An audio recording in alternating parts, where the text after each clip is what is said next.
Hi, good morning, and welcome to the May Summit School District Spotlight. I'm Kirsten Anderson, Director of Communications for Summit School District, and I'm here with Board President Consuelo Redhorse and Board Vice President Lisa Webster. Thank you so much for being here today.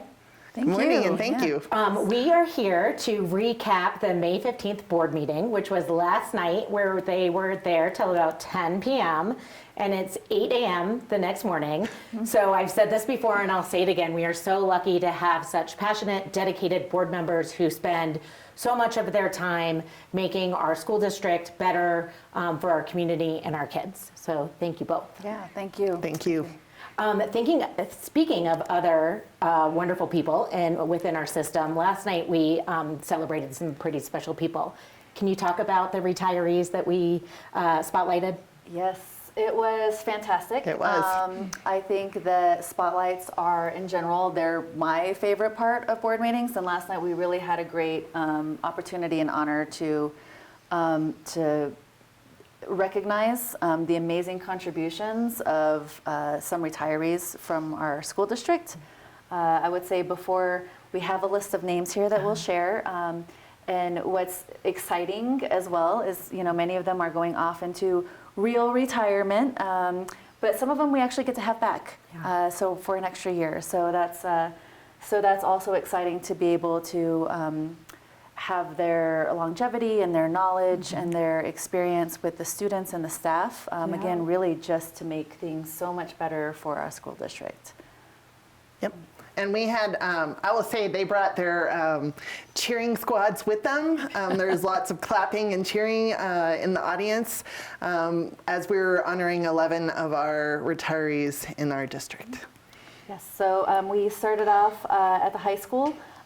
We honored Sharon Jacobson Speedy, who is in art for 18 years, as well as Christy McLean, who wore her yearbook shirt and who has been so instrumental in I would say, keeping that legacy of students and student involvement in leadership and journalism alive here at Summit High School. So she was here for, we're not sure, 22 to 23 years. So that was a really great opportunity. Doug Blake, co-principal from here, also spoke. And each of the supervisors of these retirees spent some time sharing about the special things that they've contributed to our schools.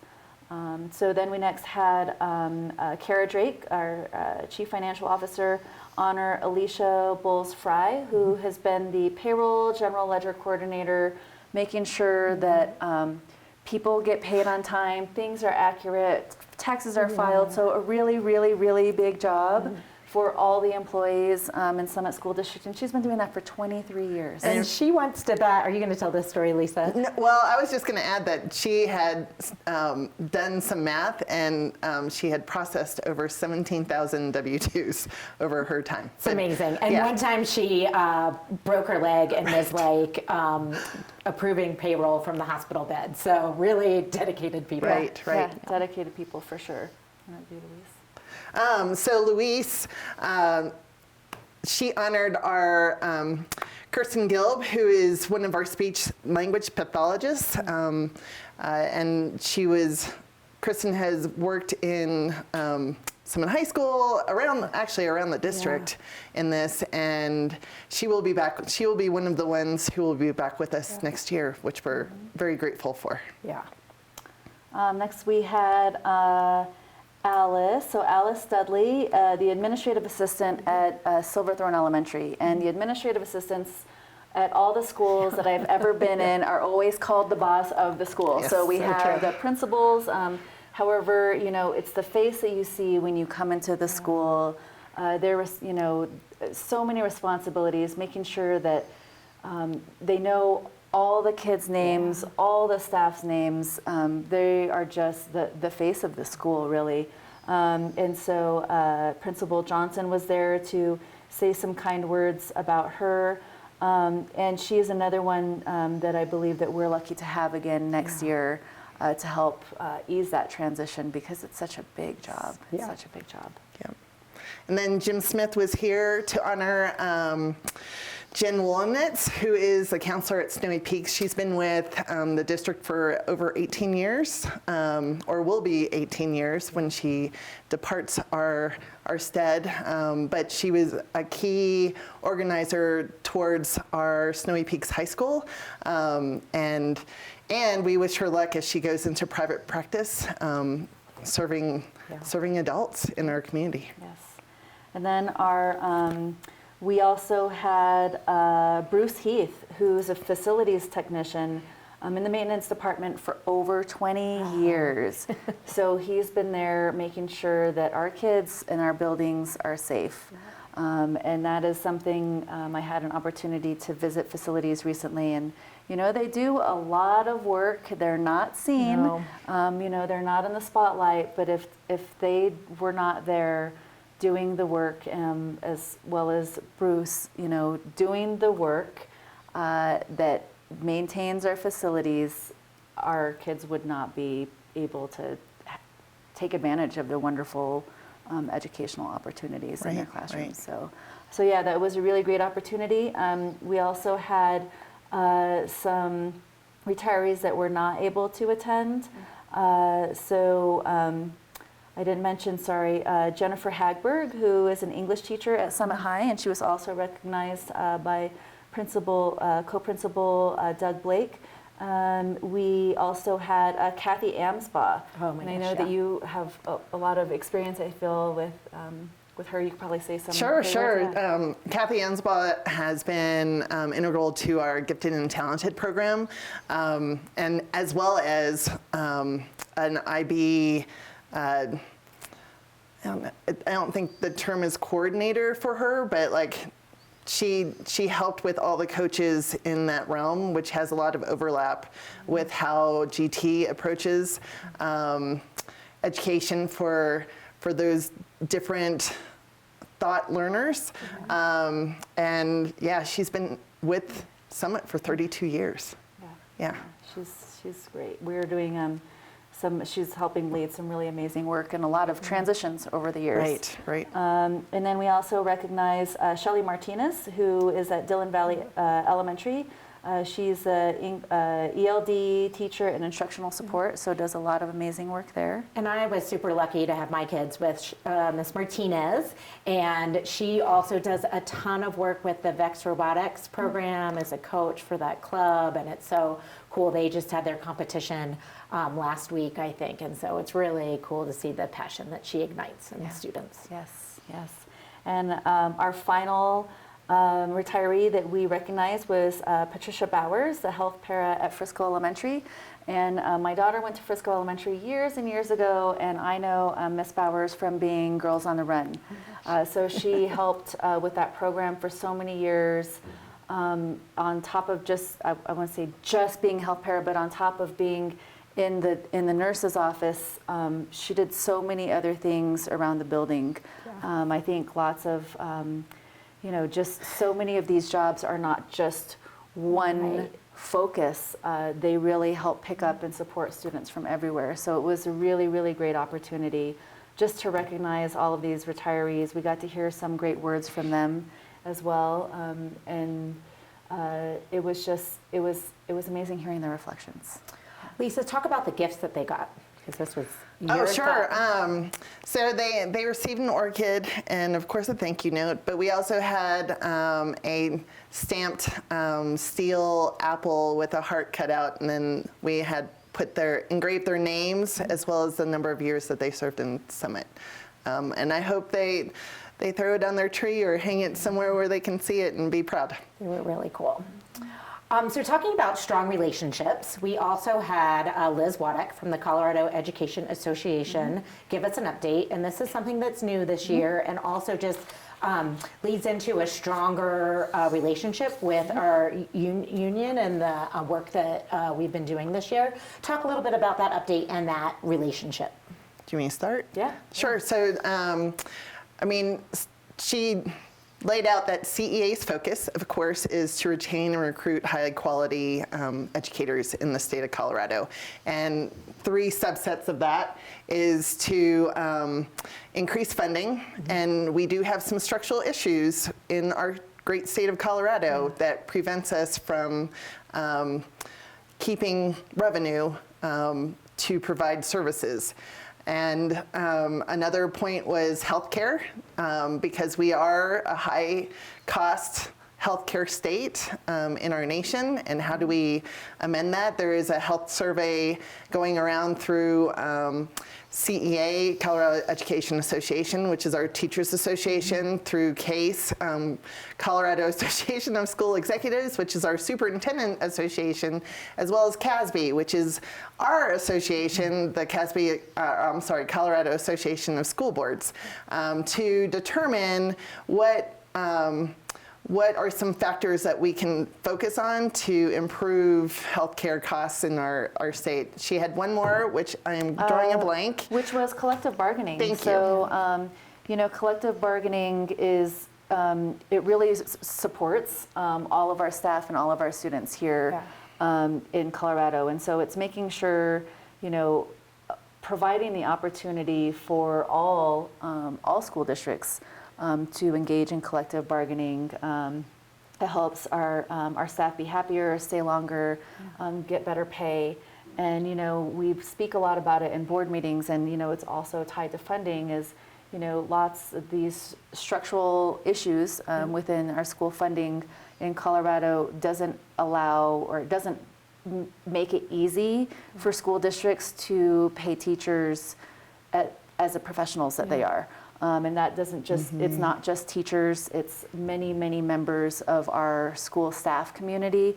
And so it's being able to ensure, we are fortunate to have a really great relationship with our local union, which is the Summit County Education Association, which is part of the larger CEA, the state level. But not all teachers, not all school districts have recognized collective bargaining units. And so it's really important to the CEA on the state level to make sure that all teachers have that ability to have a collective voice and be able to have a spot in the room. Yeah. Power and collective action for sure, as we saw in the Day of Action. Yes. Right. Yeah. Okay, the third session that we're going to talk about is the public comments from last night. And we did hear from quite a few people, and then we had some letters submitted. So tell me about what you heard. I can start. So in person, we had several educators advocate for an MLO, which is a mill levy override within our district, to improve teacher pay, because we know in Summit this is not just for school district employees, but for everyone who lives here, that our cost of living is outpacing wages, right? So we have advocacy from our teacher group for our staff to put forward an MLO for more teacher pay. I would just also say, we are capped with MLO or mill levy override capability based off of our formula. So, how much we can actually do to that and how much we want to do towards that effort, they are challenging situations. Absolutely. And you guys have had a little bit of discussion about that. And of course, it's a really interesting time in our community and across the nation with the landscape. And so talk a little bit about what your discussion was and what you're thinking in terms of timing for an MLO, or even like bond discussions, and like a little bit about what that process might look like. You mean? So I can say right now for bond, we're not looking again. Right now what we're hearing from our community feedback, and again, I'm glad this whole section is about community and the importance of hearing their voices. The economy is hard right now. Things are expensive. Taxes are high. Here in Summit and in Colorado, we've seen, it's great if you're selling your house. We've seen our market values go up, but with that, our assessed values are higher. And so, we're paying more on the local level for education, which is a really big piece of our state taxes and our property taxes. And so it's tough right now. And so, we need to make sure that we have the ability to have that community support for district use and to support our staff and our students. Right. And so at least on the bond level, we'll be waiting not this fall, but we're going to be looking into the future. And again, with the unknown political landscape, unknown economic landscape, taxes, we're really going to keep our eye on it and just keep feeling the pulse and see where our community is leaning and doing some more engagement to find out more specifics about some of the needs of the community as they relate to additional funding for our schools. Right. And I want to dive a little bit deeper on the funding piece. Our school finance formula, it basically caps our ability for providing revenue to our general fund.